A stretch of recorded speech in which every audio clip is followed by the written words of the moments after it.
इस आदमी ने मुझसे धोखे से शादी करी है। शादी होने के बाद मुझे पता चला कि एक मामूली सा सफाई कर्मचारी है। इसके और इसके घर वालों के दिमाग में सिर्फ और सिर्फ गंदगी भरी हुई है और यही वजह है कि ये मेरे ऊपर बेफजूल के बेकार के इल्जाम लगा रहा है। और जज साहब, मैंने फैसला कर लिया है कि अब इसके आगे मैं इस आदमी के साथ नहीं रहना चाहती हूँ।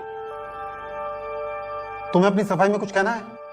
एक सफाई कर्मचारी जिसने समाज की गंदगी साफ करी, आज उससे कहा जा रहा है कि अपनी सफाई में कुछ कहना है। जैसा इन्होंने कहा कि हमने इनसे धोखे से शादी करी, इन्हें पता नहीं था कि हम सफाई कर्मी हैं। क्या ये बात इन्हें इतने बड़े पद में नौकरी लगने के बाद, हमसे 2 बच्चे होने के बाद पता लगी? हम मानते हैं कि आदमी भी गलत होते हैं, बहुत आदमी गलत होते हैं। क्या हमेशा गलत होते हैं?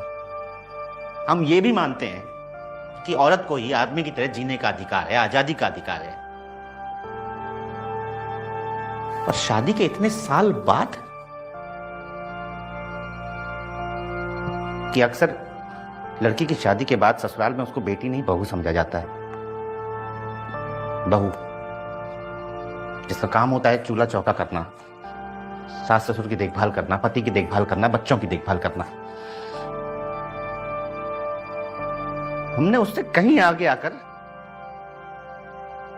अपनी पत्नी को पढ़ाना चुना। इसमें हमारा लालच था हमारा लालच। और लालच ये था कि हम चाहते थे कि अगर हमारे बच्चों की मां पढ़ी लिखी होगी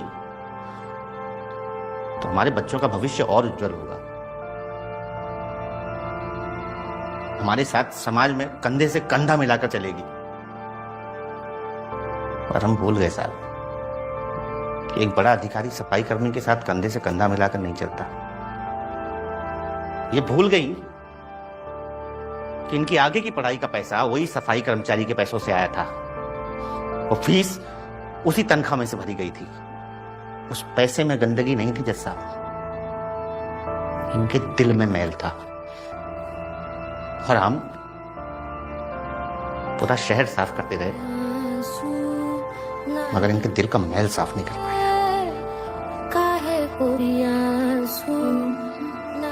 शहर की सफाई हम देख लेंगे जैसा,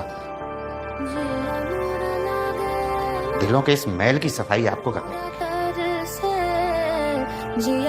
वरना बहुत सारी औरतें अपने अधिकार से वंचित हो जाएंगी जैसा।